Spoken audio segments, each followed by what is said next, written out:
What's up, my central unit? Is the Central Man here, so this is my review for this week's NWA Powerr Episode 3. The show was in the GPB studios in Atlanta, Georgia. The commentators are Joe Gailey and Jim Cornette.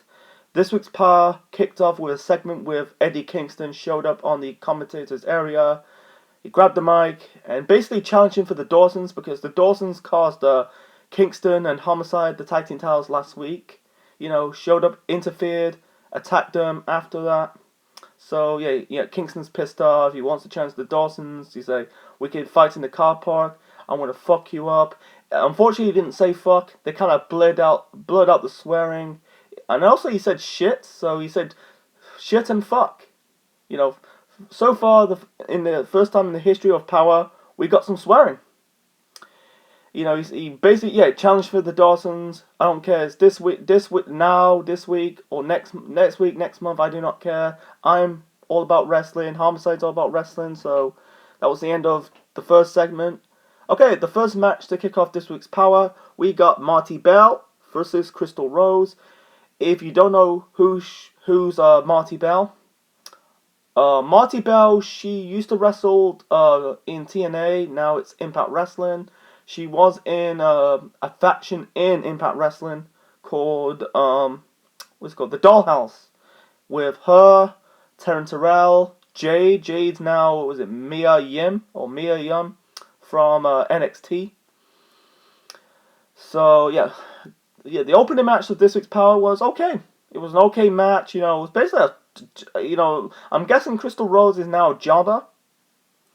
I think like every time I see these matches, they're more like jobbers because they're building up wrestlers you kind of know. But anyway, the match was okay. You had Marty Bell hit Crystal Rose with the I'm guessing it was a pedigree.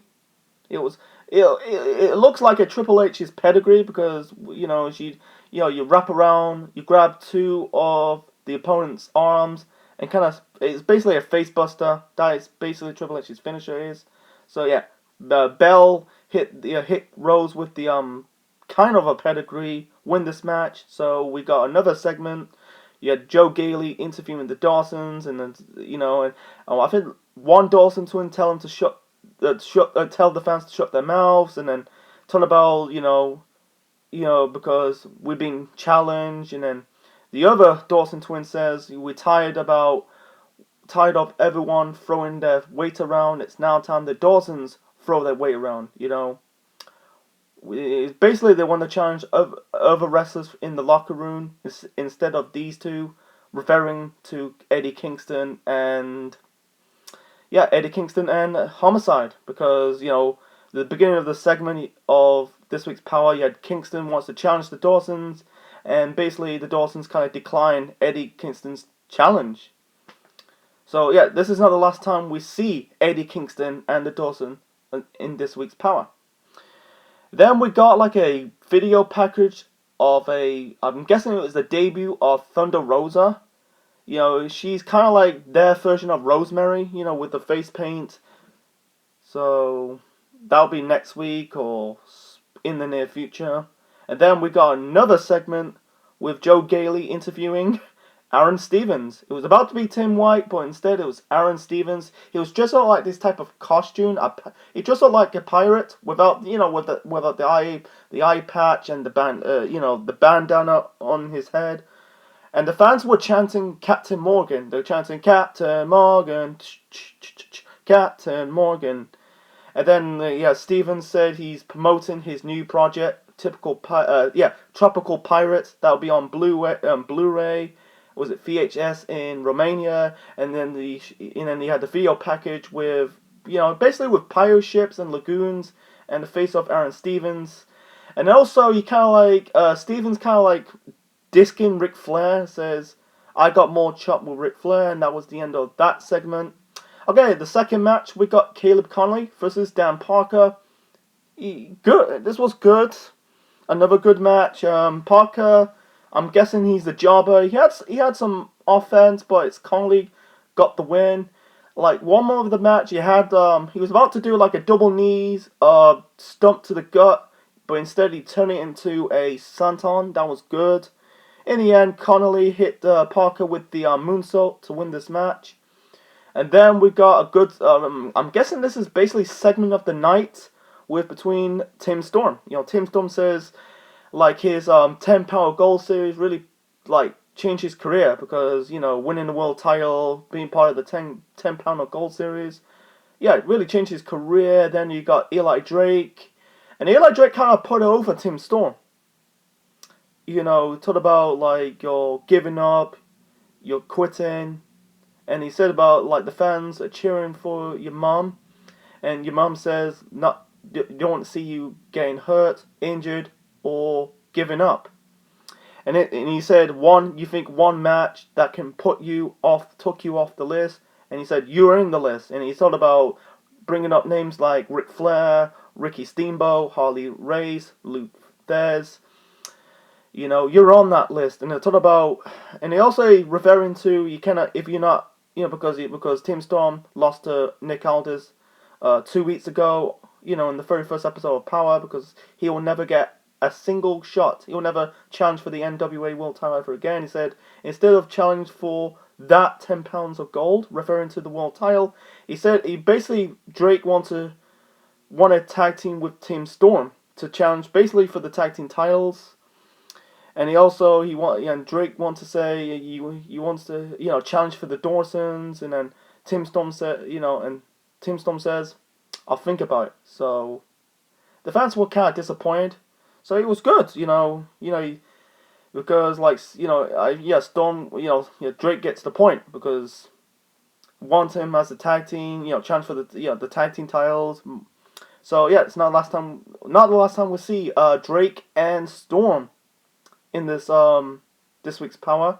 They'll wrestle in the main event. So I think the main event we got Eli Drake and Tim Storm versus the Dawsons. And then we got basically a final interview segment of the we got another segment. Before that, there's some crappy segments you got a bald girl selling hair gel, and also who is the mark? I never get that. It's too much clickbait. It's not leading anything. Speaking of leading on anything, we got another segment by Joe. I think it was Dave Marquez trying to interview Joe Sissis, and Sissis Joe Sissis want to apologize to Jane Storm. You got Colt Cabana showing up. He's basically trying to mock Jane Storm wearing the cowboy hat. They were like a beer bottle. And one fan chanted, he's going to hit you with a beer bottle, but instead, Joe Sissis kind of throws some white powder onto Colt Cabana, attacked Colt Cabana in the ring, and then all of a sudden Jane Storm come out of nowhere, hit Joe Sissis with the last call super kick, and then you got so the rivalry between James Storm and Joe Sissis still continue. And then we got the final interview segment of the night. You got Joe Gailey interviewing the NWA World Champion Nick Aldis with Camille. Once again, Nick Aldis says everyone wants to challenge the world champion, including other wrestlers from other promotions. And once again, Gailey trying to interview Camille, and once again, Camille did not speak. And Nick Aldis says, she doesn't speak because she doesn't feel like speaking. If she feel like speaking, you want to know. And then they left. I don't know what this thing going anywhere. I don't know what's going between Nick Aldis and Joe Gailey. I don't think it is going anywhere because it's not going to lead you to a match, because Joe Gailey is not a wrestler. I think he's a commentator, an interviewer, an announcer. So it's what it is. So yeah, we got the main event. The main event we got Eli Drake, Tim Storm versus the Dawsons. This was a much better main event. Okay. I'm guessing they're building up the Dawsons. Like one more of the match. I think one Dawson twin trying to pick up Eli Drake, and He's trying to do a slam, but he kind of got out of the way. He did a like acrobat flip. Hit I don't know what the names of the Dawsons. He hit one of the Dawson twins with the I think it was a reverse DDT.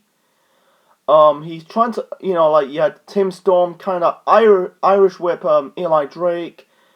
The one Dawson twin got out of the way. Eli Drake set flying into the ring post. In the end, he had like one Dawson twin. He kind of set up like a Undertaker's Tombstone Power Driver. Other Dawson twin kind of ran into Storm's back. It was turned into, it was looked like a Tombstone Power Driver, but instead it wasn't a Tombstone Power Driver. It was more like a slam.